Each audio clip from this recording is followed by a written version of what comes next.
Hello everyone, I'm Neha Rathod, Assistant Professor in Geography from Government College, Gudha. आज का हमारा topic है वायुमंडल, एटमॉस्फेयर। सबसे पहले वायुमंडल होता क्या है। पृथ्वी के चारों तरफ कई सौ किलोमीटर की मोटाई में व्याप्त गैसीय आवरण को वायुमंडल कहा जाता है। तो सिंपल शब्दों में हम कह सकते हैं कि पृथ्वी के चारों तरफ पाए जाने वाले गैसीय आवरण को ही हम वायुमंडल कहते हैं और यह पृथ्वी की आकर्षण शक्ति के कारण टिका हुआ है।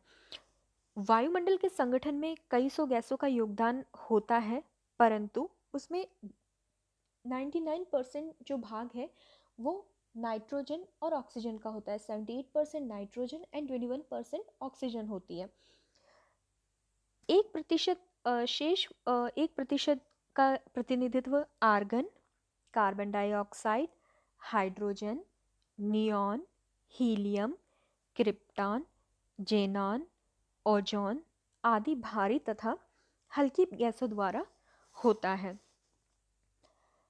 इसके अलावा जलवायु के दृष्टिकोण से जलवाष्प का सर्वाधिक महत्व होता है। क्योंकि जल और इसकी अधिकतम जो मात्रा है वो 5% तक वायुमंडल में रहती है। इसका भी जो जलवाष्प है उसका ये तापमान पर आधारित होती है। उष्णकटिबंधीय धरातल वायु में वाष्प के प्रतिशत 2.6% रहता है, 50 डिग्री अक्षांश पर 0.9% तथा 70 डिग्री अक्षांश के आसपास 0.2% रहता है। इसका मतलब कि उच्च अक्षांशों में जाने पर जलवाष्प जो है वो घटता जाता है। इसी तरह से ऊंचाई पर जाने पर भी जलवाष्प की जो मात्रा है वो कम होती जाती है, क्योंकि जलवाष्प जो है वो वायुमंडल में वाष्पीकरण के कारण भी पहुंचती है। तो जैसे जैसे ऊंचाई बढ़ती जाती है जलवाष्प की मात्रा भी जो है वो कम होती जाती है। अगर हम मतलब भूतल से 5 किलोमीटर तक के वायुमंडल वाले भाग में देखें तो 90% जलवाष्प जो है वो 5 किलोमीटर के अंदर ही पाई जाती है। ऊपर जाने पर वाष्प की मात्रा घट जाती है। इसके अलावा वायुमंडल में कुछ सूक्ष्म ठोस कण भी पाए जाते हैं। इनमें धूलीकण सर्वाधिक महत्वपूर्ण होते हैं। इनकी स्थिति के कारण वायुमंडल में अनेक घटनाएं घटती रहती हैं, जैसे स्कैटरिंग, जिससे आकाश का रंग नीला, लाल, ऑरेंज इस तरह का दिखाई देता है। और ये जो कण हैं ये हाइग्रोस्कोपिक न्यूक्लियाई के रूप में भी काम करते हैं, जिनकी तरफ चारों तरफ संघनन के कारण जल की बूंदों का निर्माण होता है। वर्षा, कोहरा, बादल आदि इन्हीं का ही प्रतिफल होते हैं। इसके बाद में हम बात करते हैं वायुमंडल के स्तरीकरण का, स्ट्रेटिफिकेशन ऑफ एटमॉस्फेयर। इसमें वायुमंडल को हम 4 परतों में विभाजित करते हैं। सबसे पहले क्षोभमंडल, ट्रोपोस्फेयर, और दूसरे नंबर पे स्ट्रेटोस्फेयर, समताप मंडल, तीसरे नंबर पे मेसोस्फेयर, मध्यमंडल, और चौथे नंबर पे तापमंडल, थर्मोस्फेयर। यहाँ पर हम देख सकते हैं इस डायग्राम में इनकी स्थिति। चारों जो हमारी लेयर्स हैं, सबसे नीचे ट्रोपोस्फेयर, फिर उसके बाद में स्ट्रेटोस्फेयर, मेसोस्फेयर और थर्मोस्फेयर को दिखाया गया है। एग्ज़ाम्स में कई बार इस पर क्वेश्चन आता है और डायग्राम भी ड्रॉ करने के लिए कहा जाता है, तो हम इस तरह का डायग्राम जो है वो ड्रॉ कर सकते हैं।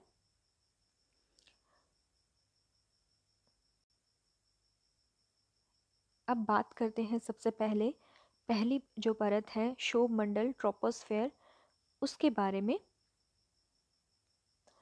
क्षोभमंडल, ट्रोपोस्फेयर, यह वायुमंडल की सबसे निचली परत है, जिसकी ऊंचाई धरातल से 12 किलोमीटर होती है। इसे परिवर्तन मंडल भी कहा जाता है, क्योंकि और परिवर्तन मंडल इसलिए कहते हैं क्योंकि धरातल से ऊपर जाने पर प्रति 1000 मीटर पर 6.5 डिग्री सेल्सियस की दर से तापमान कम हो जाता है। इस तापमान के घटने की दर को नॉर्मल लैप्स रेट भी कहा जाता है। सामान्य तापपतन दर। परिवर्तन मंडल में ऋतुवत परिवर्तन हुआ करता है। सर्दी में सर्दी की अपेक्षा गर्मी में इसकी सीमा ऊंची हो जाती है। इसकी ऊंचाई पर अक्षांशों का भी प्रभाव होता है। विषुवत रेखा पर 16 किलोमीटर से ध्रुवों पर 6 किलोमीटर की ओर 6 किलोमीटर होती है और भूमध्य रेखा से ध्रुवों की ओर जाने पर इसकी जो ऊंचाई है वो घटती जाती है। इसके बाद में हम परिवर्तन मंडल और समताप मंडल के बीच 1.5 किलोमीटर मोटी परत को ट्रोपोपॉज कहते हैं। ट्रोपोपॉज जो है वो इन दोनों को अलग करती है। इसके बाद में हम बात करते हैं जितनी भी हमारी जो क्या बोलते हैं वायुमंडलीय घटनाएं हैं, जैसे बादल का बनना, बारिश का होना, बिजली का कड़कना और चक्रवातों का बनना, ये मोस्टली जो है ये हमारे क्षोभ मंडल में ही होती हैं। इसके बाद में हम बात करते हैं समताप मंडल की, जो कि हमारी दूसरी लेयर है। समताप मंडल परिवर्तन मंडल के ऊपर का भाग होता है। इसकी औसत ऊंचाई 25 से 30 किलोमीटर तक बताई जाती है। इसकी जो ऊंचाई है इसके अंदर काफ़ी मतलब लोगों में आपस में मैत्रिक्य नहीं है। सब इसकी मतलब बहुत सारे लोगों ने इसकी जो है हाइट बताई है। इसकी ऑन एन एवरेज जो है सीमा स्ट्रॉलर ने बताई है 50 किलोमीटर तक।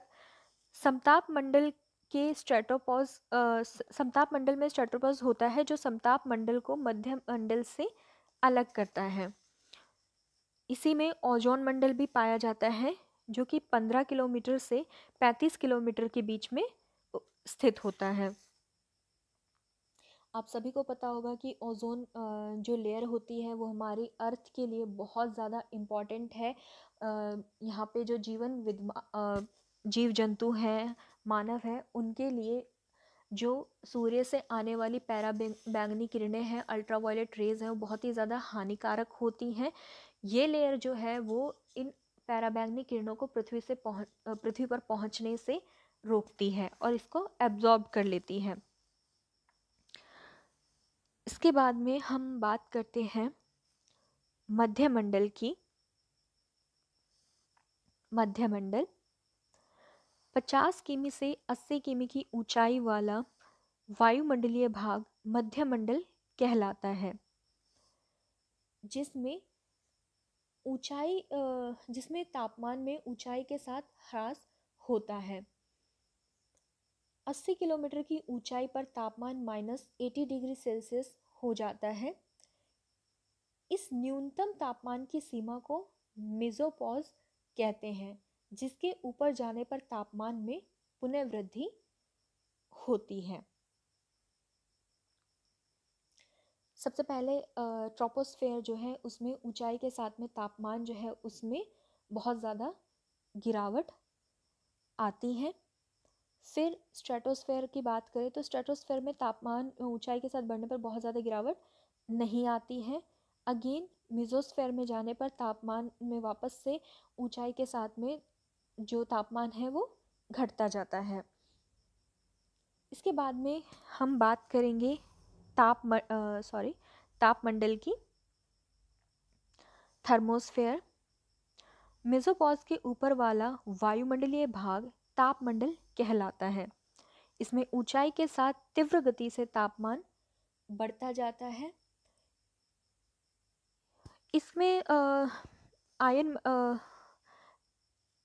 तापमंडल के सबसे निचले भाग को आयन मंडल कहते हैं। आयन मंडल धरातल से 80 से 640 किलोमीटर की ऊंचाई तक विस्तृत वायुमंडल के भाग को आयन मंडल कहते हैं।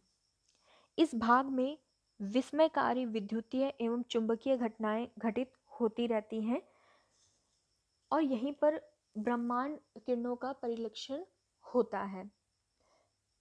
अगेन जो आयन मंडल है उसको 3 भागों उपमंडल में विभाजित किया जाता है।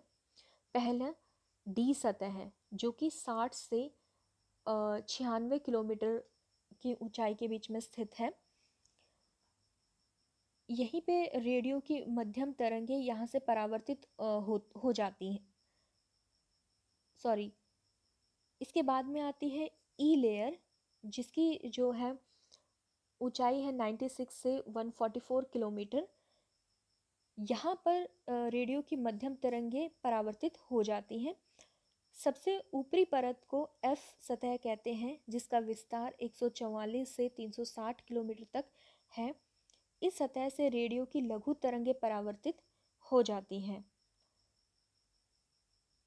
इसके बाद में इसी मंडल में उत्तरी ध्रुवीय प्रकाश तथा दक्षिणी ध्रुवीय प्रकाश के दर्शन होते हैं। इसके बाद में आता है आयतन मंडल, एग्जोस्फेयर। यह वायुमंडल के सबसे ऊपरी भाग है, जो कि 640 किलोमीटर के ऊपर फैला है तथा इस मंडल के विषय में बहुत ज़्यादा जानकारी नहीं प्राप्त है। आयतन मंडल और ताप मंडल जो है यह है आयन मंडल और आयतन मंडल दोनों ही ताप मंडल के भाग हैं। धन्यवाद।